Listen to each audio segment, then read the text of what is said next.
Oh, all right. Damn. I started watching YouTube at its beginning. I did, and it was fun because it actually meant YouTube. At the time it was starting up, it was just a free for all. And and it was a democracy. It was an entertainment democracy. Um,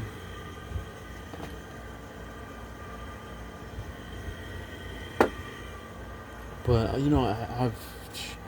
I've watched the whole thing, and each time the algorithm changes, the corporations get stronger, and the small content creators get fucking destroyed. They do every fucking time. Every fucking time the algorithm changes, the corporations get stronger, and the small content creators get more and more just fucking just destroyed. And like we're living in just such a weird time because it's like you have just this plagiarism that is just in our faces, right? This plagiarism that's fucking in our fucking faces, and it's just like, because you'll have a content creator, but then you'll have a React video, and then it's the React videos that are promoted by the algorithm rather than the original content.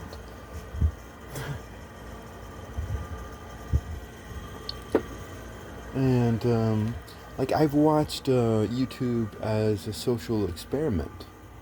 Like it's just been fascinating as a social experiment because like I've never watched much of him, but like I know of this guy called PewDiePie, right?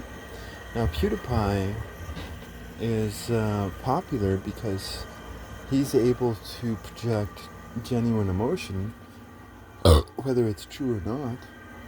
He's able to project genuine emotion which the audience can feel. And it's really fascinating. It's really fast, but that's where these React videos come from.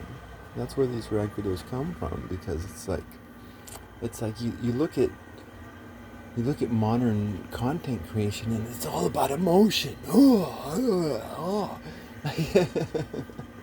Like I've seen some of these videos before where somebody's like in a restaurant or in some place and they're filming, and as they're filming they're animated, and this is what these React videos are all about. It's all about like emotion, and from what I hear, the children of today are just like extremely shy, right? Like, so we're living in a world where the emotional maturity of children is being degraded.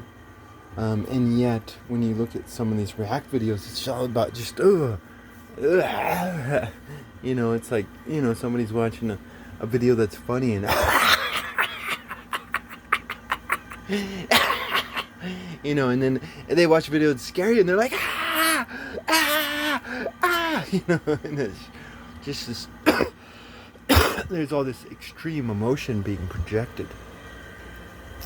And the better people who are better at projecting emotion are the more popular ones, whether it's authentic or artificial.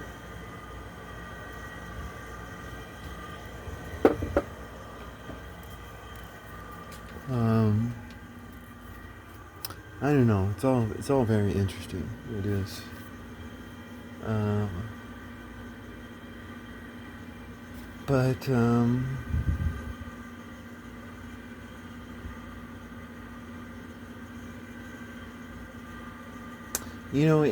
each time the algorithm changed, the content creators of their day just got destroyed, right? And the corporations got promoted, right? Every time the algorithm changed, that's what happened, and it was always sad to me. It was always sad to me. Every time all these amazing content creators were like, "Hey, we can't make money from this anymore," We can't make money from this anymore.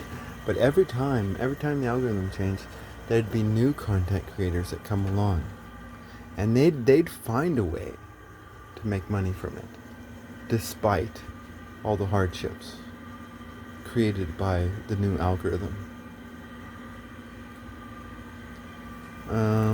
But then they'd get to a point where they're like, hey, we can't make money from what we're doing. But each time a new content creator would come along, and they'd be able to do it. They'd be able to make money from the new algorithm, despite all the hardships. But it was always sad to me. Now, I recently wrote this book, a treatise on a book, right? And the treatise on a book is really about critical thinking. Like that's the core fundamental part of the book. It's just, fucking think for yourself, shit, dumb bitches.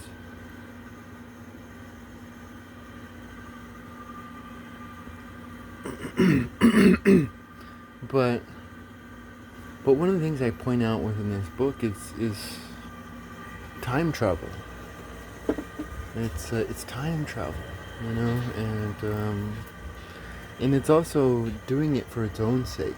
These are two other minor themes that pop up throughout, and there's many other minor things that pop up throughout. But doing it for its own sake and time travel. It's like those are two really good reasons to make content.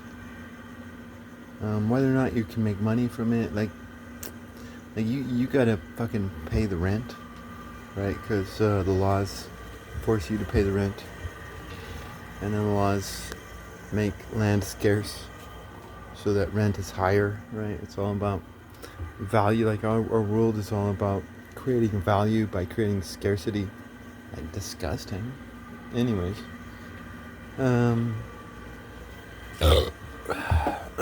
disgusting. That's not real value. Like, real value is in creating it. That's it. Whether or not anybody ever recognizes you, because someone may recognize you in the future. You might put out some great shit, but other people are also putting out some great shit, and you may not click with the people of our day, but your stuff could be seen by someone else 100 years from now. Your stuff could be seen by someone 1,000 years from now. And it's the same with content creation as it's always been with books. Like, books are time travel devices,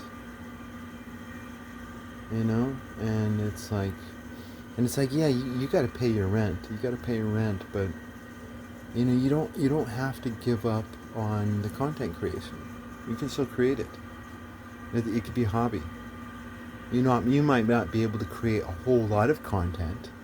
Your content might slow down because you got to pay rent, and you got to pay electricity, and you got to pay phone bills, and you got to pay all these other bills and other bills, which are forced upon you by the law.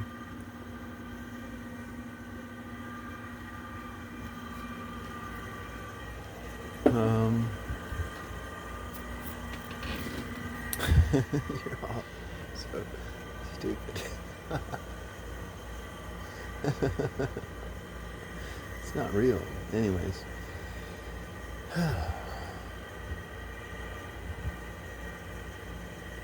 No, it's still worth it. It's still worth it to do it for its own sake.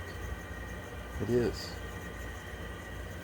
Like the past few years, I've been writing stories, and nobody's ever seen these stories. They don't know anything about them. Nobody may ever know anything about them. But I've been having fun writing stories, and it's okay. if I'm not successful. Because I have been successful, because I've been doing what I want to do, which is trying to make stories. That's it. Whether or not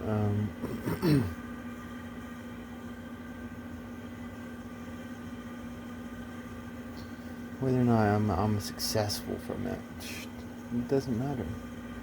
I'm successful. I'm successful because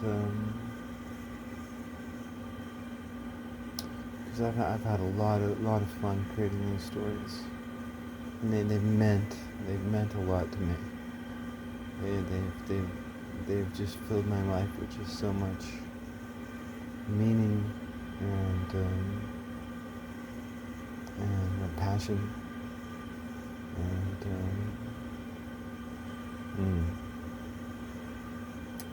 it doesn't matter if no one ever sees your stuff. Like, do it for its own sake, you know. And you may fail, like Van Gogh. You may fail like Van Gogh, but someday, someday, someone may really appreciate your stuff.